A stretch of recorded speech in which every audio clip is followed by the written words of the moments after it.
반갑습니다. 반도체의 그 지난주에 굉장히 이제 화제가 됐던 모건 스탠리의 제목이 굉장히 임팩트가 컸어요. 윈터 룸스. 겨울이 온다. 사실 우리가 모건 스탠리에서 이런 목표가를 26만 원에서 12만 원으로 하향 조정을 한다라는 거는 우리가 예상할 수는 없죠. 기술주는 매력도가 제가 어제 인터넷을 보면서 굉장히 좀 마음에 와닿았던 그 문구가 하나 있는 게 큰 배에 그 머리를 돌리는 건 진짜 어렵다. 근데 반대로 말하면 하락하던 종목, 하락하던 대형주가 고개를 드는 건 엄청나 어려운 과정을 거쳐서 진행을 된 거니까 굉장히 유의미하고, 반대로 이제 가던 종목 쭉 운행을 하던 배가 이렇게 머리를 돌리는 건 그거 역시 어려운 거고 되게 유의미하다라는 표현을 하시더라고요. 그 공감은 좀 많이 됐던. 금감원은 이제 뭐 들여다본다라고 하는데 이게 또 기사들이 엄청 나왔어요. 이게 또 우리나라 그 예전과 다르게 개인 투자하시는 분들이 지난번에 그 두산 합병 때도 마찬가지였고, 뭔가 나한테 좀 안 좋은 것들이 딱 나오면은 엄청 이제 민원 같은 것도 많이 올리고 정부 쪽에도 이야기 많이 하고 해가지고 뭐 들여다본다라고 하는데 이것도 굉장히 형식적인 거라고 하더라고요. 들여다봐서 뭐 어쩔 거야. 그쵸. 이게 실질적으로 모건 스탠리 창구로 매도가 100만 주가 나오긴 했지만 그냥 외국인들이 모건 스탠리 창구를 통해서 그냥 매도를 한 건지, 아니면 진짜 그게 모건 스탠리에서 매도 물량이 나온 건지, 그거를 일일이 다 확인을 해야 되고, 또 모두가 다 모건 스탠리의 물량이 나왔다라고 보기는 힘들다고 하더라고요. 영향은 있었겠죠? 네, 영향은 있었을 것 같아요. 정보를 미리 알고 뭐 매도한 거 아니냐 뭐 이런 얘기가 나오긴 하지만, 이미 하이닉스 같은 경우에는 삼전과 마찬가지로 외국인들의 매도 폭탄이 이미 이전부터 진짜 이어지고 있는 상황이었다 보니까 그냥 그게 좀 맞물리지 않았나, 저는 그렇게 좀 보고 있고요. 아마 불법적인 과정이었다라고 보기는 좀 힘들 것 같아요, 제 개인적인 생각으로. 이게 예전에도 우리나라 한 5년, 10년 전에도 이슈화가 됐던 게 이제 메릴 린치 창구에서 초단타 많이 친다고 맞아. 해가지고 이제 정부에서 뭐 이런 프로그램적으로 뭐 기계적인 매수 매도를 하고, 단순 그거에서 끝나는 게 아니라 이제 막 막 그런 큰 물량을 가지고 막 꼬셔가지고 개인 투자자들을 현혹한다. 그래서 메릴 린치한테 이제 철퇴를 내려야 된다 했는데 벌금이 몇 천만 원인가 그랬던 걸로 기억하거든요. 네. 그런 거 보면은 꼬우면 니들도 해라, 약간 요건 거 같아요. 만약에 이게 실질적으로 뭐 불법적인 일이 있었다라고 해서 주가가 다시 올라가진 않을 거 아니에요? 그리고 얘네들이 뭐 이런 뭔가 위법 사항이라든지 그런 거를 모르고 그쵸. 갑자기 하루아침에 뭔가 SK 하이닉스에 대한 관점이 바뀌어가지고 그랬다라고 생각하긴 좀 어렵지만, 그래도 목표 주가 절반 낸 거는 실제로 좀 이건 선 진짜 넘긴 선 했죠. 넘은 거죠. 이게 목표 주가를 좀 많이 내린 것도 있는데, 뭐 3년 전에도 뭐 모건 스탠리가 이제 반도체 얘기를 한번 하긴 했었고, 몇 달 전에도 관련된 이제 리포트를 냈었거든요, 모건 스탠리가. 그때도 그렇게 긍정적인 콘텐츠를 내진 않았었죠. 그래서 목표가를 그냥 한 번에 내린 임팩트가 좀 크다 뿐이지, 사실 부정적인 관점은 나온 지가 꽤 좀 오래 됐다는 거, 그거는 좀 참고를 하셔야 될 것 같고. 그리고 뭐 차트가 정답은 아니지만 그냥 가다가 이렇게 꺾이는데 여기서 자꾸 뭔가 좀 긍정적인 얘기가 나오기를 바라는 건 좀 본인의 너무 그 희망회로우지 않나. 이게 또 저가의 매수의 기회가 될지 또 누가 알겠습니까? 그렇죠. 그래서 이제 리포트 내용을 좀 보면은, 첫 번째로 모건 스탠리가 왜 하이닉스의 목표 주가를 12만 원까지 내렸는지. 첫 번째는 D램과 HBM 시장에 대한 불확실성, 그리고 한국 반도체 업종에 대한 그 투자 의견을 하향했습니다.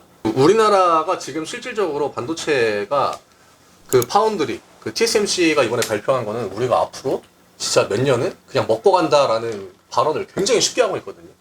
삼전이 파운드리 시장의 점유율 확대를 일단 실패했고, 또 D램은 이제 모바일이나 PC나 이런 수요가 낮아질 것이다. 요거는 거의 공통적인 의견인 것 같아요, D램 쪽은. 반도체 사이클이 2년 주기로 비관, 의심, 환희. 지금이 이제 환희의 뭐 정점인 것 같다. 그리고 하이닉스의 HBM이 공급 과잉이다. 공급이 더 많은 것 같다. 이런 코멘트를 했고요. 과하다라고 생각을 해요, 솔직하게. 저도 이제 반도체를 안 보는 반도체 보지 말자라고 했지만, 이거 과하다라고 생각을 하는 게, 저번 주에 나온 얘기가 이제 사우디에서 엔비디아 칩을 산다라는 얘기가 있었거든요. 근데 그런 거 보면은 뭔가 수요가 뭐 드라마틱하게 꺾이거나 뭐 공급이 갑자기 하루아침에 엄청나게 늘었다라고 생각은 사실 하진 않아요. 그러니까 다만 우려되는 거는 우리가 이제 뭉턴에서 얘기했지만 이 점유율 자체가 거의 90% 이상 SK 하이닉스랑 삼성전자가 차지하고 있고 그 조금을 갖고 있는 게 마이크론이었다라고 말씀을 드렸는데 미국에서 밀어주면 한도 끝도 없어지지 않냐라는 해서 차라리 삼성전자, SK 하이닉스 투자할 바에 그냥 마이크론 투자해라 라고 말씀드린 게 어떻게 보면 이게 정점에 대한 얘기가 언제나 주식은 뭐 계속 올라가지는 않으니까 다만 좀 오바다. 이건 좀 오바라고 생각해요. 네. 뭐 우리가 예전에도 반도체 하면 거의 PC용 쪽으로도 많이 생각을 했었는데 확실히 시장이 확장이 된 건 맞거든요. 잠깐 뭐 핸드폰이라든지 이런 수요가 좀 떨어진다라고 해도 거기서 파생되는 다른 데가 있을 것 같거든요. 뭐 로봇도 있을 거고 자율주행이 있을 거고 사물 인터넷 있을 거고 결국 반도체는 활용하는 곳이 좀 많이 있기 때문에 얘네들이 조금 밑으로 밀린다라고 해서 다른 업종들도 올라오면 거의 비슷하게 유지가 되지 않을까? 저도 HBM에 대한 우려는 좀 과한 것 같아요. 다만 물론 뭐 하이닉스가 HBM 점유율이 엄청 높긴 하지만 결국 그 회사를 지탱하는 건 D램이거든요. D램에서 나오는 매출이나 뭐 영업이익이나 확실히 D램 쪽이 좀 불리한 상황은 맞는 것 같아요. 밑에 이 국내 증권사들의 이제 반박이라고 보통 이제 우리 증권사들은 좋은 얘기를 많이 해주잖아요. 얘네들도 부정을 못한 게 스마트폰 PC 수요 감소에 대해서는 동의를 했습니다. 그리고 CXMT 그 중국의 이제 그 반도체 회사거든요. 얘네들의 물량 공세 이게 결국 그 D램 쪽에 영향을 많이 주는 거고 국내 증권사도 HBM의 공급 과잉은 좀 지나치게 비관적인 것 같다라는 코멘트를 했고 HBM은 대부분 다 주문을 통해서 만들어지기 때문에 이게 공급 과잉이라고 보기는 힘들다. 왜냐면 주문한 만큼만 주문해가지고 만들어가지고 넘겨주는 거니까.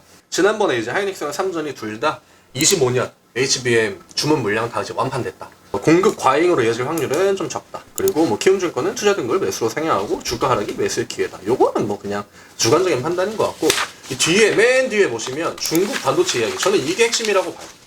시장 교란. 이게 미국이 중국 그 반도체 규제를 엄청 세게 하고 있거든요.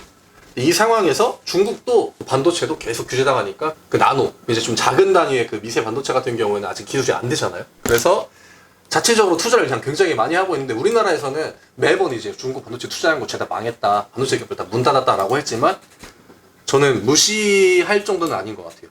지금 리포트들 보면은 이게 중국에서 나온 리포트가 아니에요. 그러니까 다른 나라가 볼 때 중국 지금 시장이 생산 능력이 내년에는 30만 장까지 늘어날 거다. 올해 20만 장인데. 이게 D램이 우리 한창 코로나 이후로 차량용 반도체 부족하다라고 했을 때 우리나라 기업들이 차량용 반도체를 못 만들어서 부족한 게 사실 아니었죠. 그쵸. 마진이 안 남으니까 안 만들었던 건데 이게 사실 HBM하고 D램하고 나눠서 생각을 해보면 HBM 시장은 어쨌든 간에 진입장벽이 높다라고 볼 수밖에 없잖아요. 그쵸. 근데 D램은 또 아니거든. 그러면 또 중국에서 충분히 뭐 이런 파일을 먹는 거는 왜냐면 제가 어제 유튜브를 보다가 잠이 들었는데 전 세계 증시의 이제 시가총액 상위 10개 종목들을 분석한 그런 유튜브였어요. 그래서 보는데 우리나라는 뭐 삼성전자가 뭐 400조, 뭐 일본은 도요타가 1등인데 매출액과 영업이익이 비슷하거든요.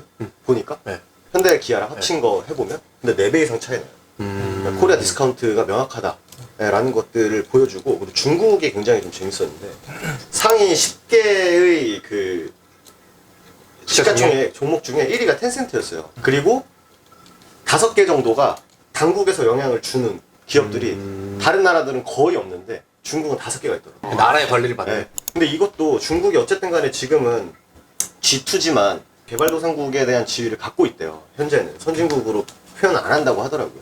근데 그런 것들을 앞서기 위해서는 이제 정부 주도가 더 이루어질 수밖에 없다라고 했을 때 이런 것도 정부에서 뭐 안 하겠어요. 그렇죠. 네. 그러면 충분히 이 시장 파일을 먹는 거는 충분히 가능할 것 같아요. 이렇게 보면 웨이퍼 점유율이 15%까지 이제 올라올 수 있다. 그리고 마이크론에 이어가지고 글로벌 4위 D램 업체가 된다라고 합니다. 결국 기존에 있던 1, 2, 3등 거를 뺏어가는 거기 때문에 삼전이나 하이닉스나 뭐 마이크론이나 이런 애들은 약간 좀 할인이 될 수 있는, 그러니까 주가가 좀 내려올 수 있는 명분이 생기는 거죠.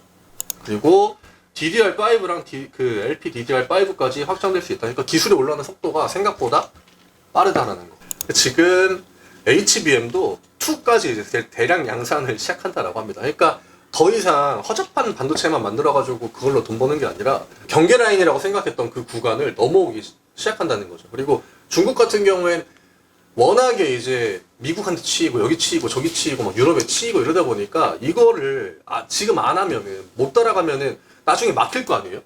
더 이상 안 돼. 쟤네 주지 마. 이러면은 국내 전자제품 이런 거 못 만들 거고. 더욱더 사활을 좀 걸지 않을까. 리포트에는 사실 뭐 그냥 크게 뭐 경기 사이클, 반도체 사이클이 지금 이렇다 해서 주가가 밀리는 것 같지만 이 안에 내부적으로 진짜 실질적으로 그 반도체 기업들한테 가장 영향을 많이 미치는 D램의 수요나 혹은 중국의 추격 이런 것들은 무시할 만한 수준은 좀 아닌 것 같다라고 해서 오늘 그 뭉턴의 주제로 좀 정했고요.